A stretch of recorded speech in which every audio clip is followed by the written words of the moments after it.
పెద్ద మనుషుల ఒప్పందం తర్వాత నెక్స్ట్ హైకోర్టు ఎక్కడ ఉండాలి అనే ఒక ఆలోచన. సో ఫస్ట్ ఏంటంటే తెలంగాణ ప్రజాప్రతినిధులు ఏమంటారంటే హైకోర్టు అనేది తెలంగాణలోనే ఉండి హైదరాబాద్లో ఉండి ఒక బెంచ్ అనేది గుంటూరులో పెట్టాలి అని అనుకుంటారు. అదే ఆంధ్ర ప్రతినిధులు ఏమంటారంటే గుంటూరులో ఒక బెంచ్ అనేది అవసరం లేదు, సో హైకోర్టు మొత్తం హైదరాబాద్లోనే ఉండాలి అనుకుంటారు. సో తర్వాత ఏమవుతుందంటే ఆంధ్రప్రదేశ్ హైకోర్టు ప్రధాన న్యాయమూర్తి కోకా సుబ్బారావు జోక్యంతో హైకోర్టు అనేది హైదరాబాద్లోనే పెట్టేస్తారు. So note and safeguards. Raj Bahadur Shastri అడిగిన ప్రశ్నకు బదులుగా సెంట్రల్ గవర్నమెంట్ ఈ ఒప్పందంను నోట్ అండ్ సేఫ్ గార్డ్స్ పేరుతో పార్లమెంట్లో ప్రవేశపెట్టింది. సో పెద్ద మనుషుల ఒప్పందంలోని అంశాలను నోట్ అండ్ సేఫ్ గార్డ్స్ పేరుతో పార్లమెంట్లో ప్రవేశపెడతారు. ఆగస్టు 10, 1956 కేంద్ర హోంశాఖ సహాయక మంత్రి బిఎన్ దాతర్ సమక్షంలో ప్రవేశపెడతారు. దీంట్లో మొత్తం 14 అంశాలు ఉంటాయి కదా పెద్ద మనుషుల ఒప్పందంలో. సో అందులో ABCDE అనే అంశాలుగా విభజించి లోక్సభలో ప్రవేశపెడతారు. ఫస్ట్ ఏ ఏంటిదంటే regional standing committee. So AP మొత్తానికి ఒక శాసనసభ ఉంటుంది, ఒక గవర్నర్ ఉంటారు, రాష్ట్రానికి మంత్రిమండలి ఉంటుంది. తెలంగాణ ప్రాంతంను ఒక ప్రదేశంగా భావిస్తారు. తెలంగాణ ప్రాంతం కోసం రాష్ట్ర శాసనసభకి చెందిన ఒక ప్రాంతీయ సంఘం ఉంటుంది.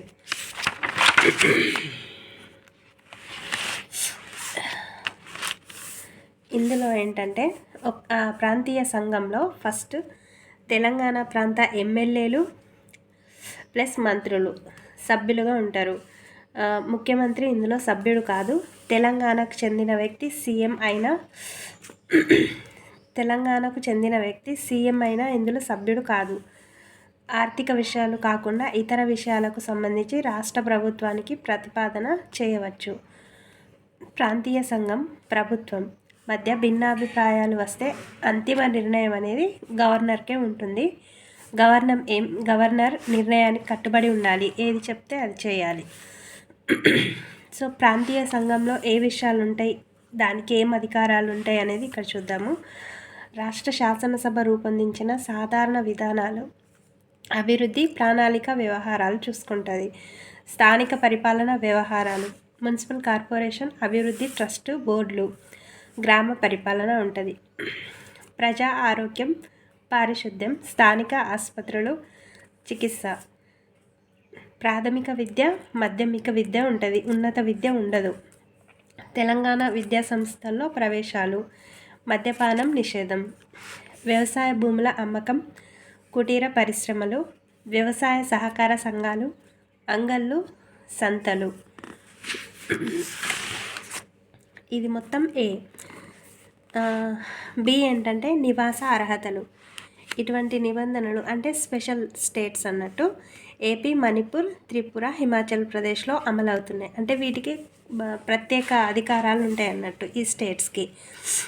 ప్రస్తుత నిబంధనల ప్రకారం నివాస అర్హత అనేది 15 ఇయర్స్ ఒకే దగ్గర నివసిస్తే సో వాళ్ళు ముల్కీలు అన్నట్టు.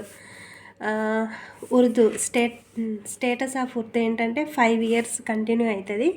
పరిపాలన, న్యాయ వ్యవస్థలో నియామకాలు ఎట్లా అంటే జనాభా నిష్పత్తిలో చేయాలి.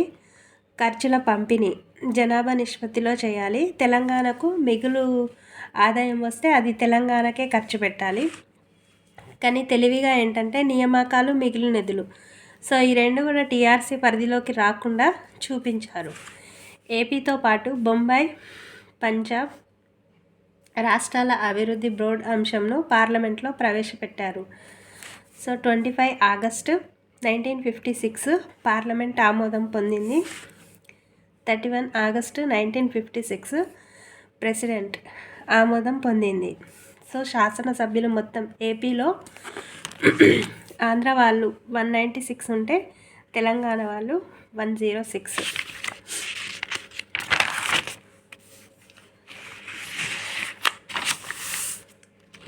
ఈ పెద్ద మనుషుల ఒప్పందం ఏ విధంగా ఉల్లంఘన చేసిందో ఇప్పుడు చూద్దాము. పెద్ద మనుషుల ఒప్పందం అమలులో ఆంధ్ర నాయకులు చిత్తశుద్ధి ప్రదర్శించలేదు. ఆంధ్ర తెలంగాణ విలీనంకి మరొక మార్గం కనిపించకపోవడంతో ఒప్పందం చేసుకున్నారు తప్ప ఆ ఒప్పందం అమలుకి ఏనాడు ఆసక్తి చూపలేదు. అంటే విలీనం అవ్వాలని లేకుండా సో 2 ఏపీ తెలంగాణ కలిపిండు. సో ప్రాంతీయ మండలి పెద్ద మనుషుల ఒప్పందం ప్రకారం తెలంగాణకి విస్తృత అధికారాలు గల ప్రాంతీయ మండలి ఉండాలి. అయితే పార్లమెంట్లో నోట్ ఆన్ సేఫ్ గార్డ్స్లో అది ప్రవేశపెట్టే సమయానికి తెలంగాణ ప్రాంతీయ మండలికి బదులుగా తెలంగాణ ప్రాంతీయ కమిటీ ప్రతిపాదించారు. కమిటీ నిర్మాణంలోనూ అధికారంలోనూ మండలి కంటే భిన్నమైంది, బలహీనమైంది. ఈ కమిటీ కేవలం సలహాలు మాత్రమే ఇవ్వగలదు.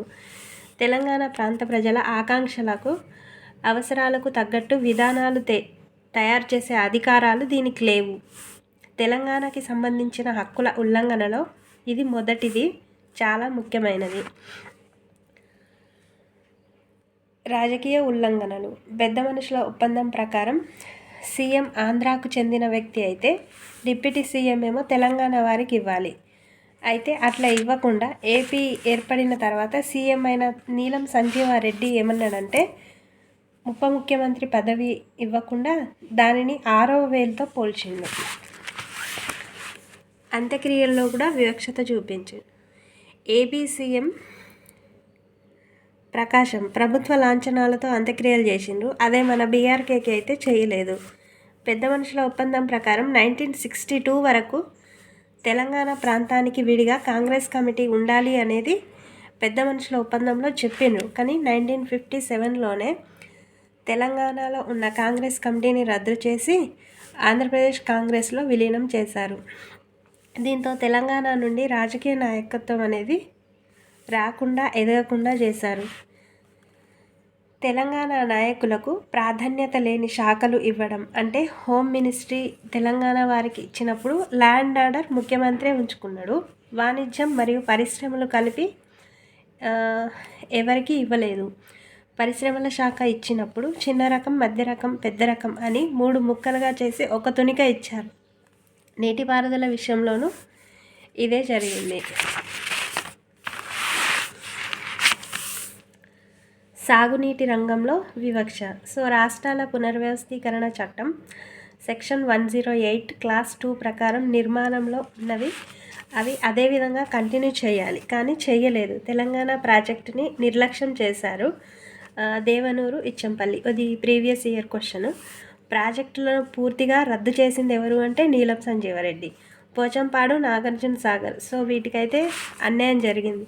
తెలంగాణ పరివాహక ప్రాంతం ఎందుకు కట్టలేదు అంటే మీరు ఎత్తున ఉన్నారు కాబట్టి వాటర్ అక్కడ ఆగవు అనేసి ఏమీ కట్టలేదు. గోదావరి 79%, కృష్ణా 68%. సో ఉద్యోగాల్లో కూడా వివక్షత.